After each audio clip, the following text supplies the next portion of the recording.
ایک بھائی نے کہا کہ میں نے کچھ بکرے لیے ہیں بیچنے کے لیے، اب لوگ آتے ہیں تو کہتے ہیں تم نے کتنے کا لیا، اس کی اصل قیمت معلوم کرتے ہیں، تو میں کیا کہوں؟ آپ کہیں کہ بھئی میں نہیں بتانا چاہتا، جب میں جتنے کے بھی لیے آپ یہ دیکھو اتنے کا میں بیچ رہا ہوں، یہ لو، اصل قیمت بتانا آپ پر لازم نہیں ہوتا۔ ہاں ایک ہوتا ہے اس کو کہتے ہیں بیع مرابحہ، اور ایک ہوتی ہے بیع تولیہ۔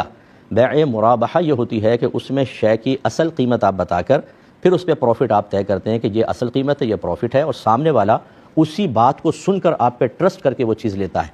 تو اس لیے اصل قیمت بتانے میں یہاں دھوکہ دہی نہیں ہوگی، اگر ثابت ہو جائے بعد میں تو وہ سودا ختم کر سکتا ہے، اس کو بیع مرابحہ کہتے ہیں۔ اس میں یہ ہوتا ہے جیسے آپ بکرا لے کر آئے نا، تو جیسے آپ نے گاڑی میں ڈال کے لے کر آئے، اس کے اخراجات بھی آپ ملا لیں، اس کے علاوہ جو آپ نے چارہ وغیرہ دیا ہے وہ بھی ملا لیں۔ مثلا بکرا 1 لاکھ کا لے کر آئے اور 25,000 اوپر خرچہ ہوا، تو آپ یوں نہیں کہیں گے بکرا میں نے 1,25,000 کا لیا، بلکہ آپ کہیں گے مجھے یہ بکرا 1,25,000 کا پڑا ہے اور میں اس پہ 10,000 پروفٹ رکھ کر آپ کو 1,35,000 کا بیچ رہا ہوں۔ یہ آپ نے بیع مرابحہ کر لی۔ اور بیع تولیہ یہ ہوتی ہے کہ جتنے کا لیا ہے اصل قیمت بتا کر بعینی اسی قیمت میں کسی کو دے دینا۔ یہ دوستوں کے ساتھ ہوتا ہے، قریبی رشتہ دار وہ کہتے ہیں یار صحیح قیمت لگا لو، آپ کہتے ہیں یقین کریں 1,25,000 کا پڑا ہے، آپ کو میں بغیر کسی پروفٹ کے 1,25,000 کا ہی دے رہا ہوں، یہ بیع تولیہ کہلاتی ہے۔ ان دونوں کے اندر چونکہ اصل قیمت سننے کے بعد